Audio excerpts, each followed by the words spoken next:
Sa malamig na gabi sa Laperal White House sa Baguio City, may isang lalaking nagngangalang Arvin ang naglakas loob na pumasok, hindi bilang turista, kundi bilang content creator na naghahanap ng totoong multo. Walang multo dito, lahat scripted lang, sabi niya habang naka-on ang camera. Ngunit may kakaiba na agad. Tahimik ang paligid, hindi normal na tahimik, kundi parang walang buhay.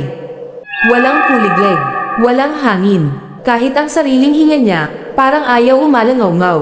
Pagpasok niya sa lumang bahay, umalinggaso ang amoy ng lumang kahoy at parang nabubulok na laman.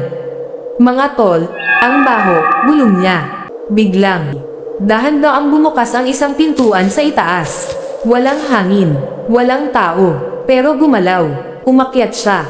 Habang umaakyat sa hagdan, napansin niya ang mga lumang litrato sa dingding. Mga pamilya, mga bata, at sa bawat litrato, pare-parehong nakatingin sa kanya.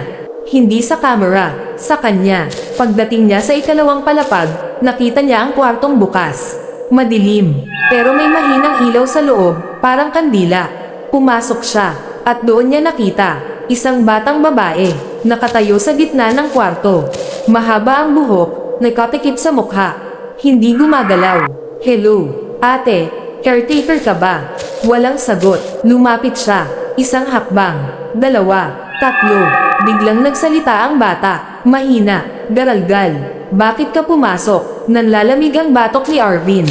Nagbe-video lang ako. Dahan-daang umangat ang ulo ng bata. At doon niya nakita. Walang mata. Butas lang. Itim.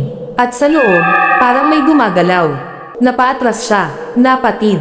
Nahulog ang camera, ngunit patuloy itong nagre-record. At sa footage, hindi na isang bata ang nasa kwarto. Marami na sila, nakapaligid kay Arvin. Mga babae, mga duguan, mga nakapiring ang leeg, mga walang mukha. Sumama ka na sa amin. Sabay-sabay nilang bulong.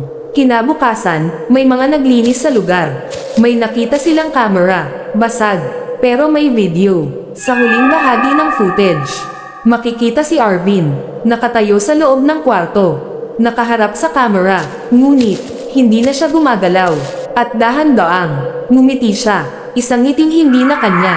Simula noon, may mga bisita na nagsasabing, kapag pumasok ka sa Laperal White House sa gabi, may makikita kang lalaki sa bintana, nakatingin, ngumingiti, at pag tumingin ka ng matagal, ngingiti ka rin.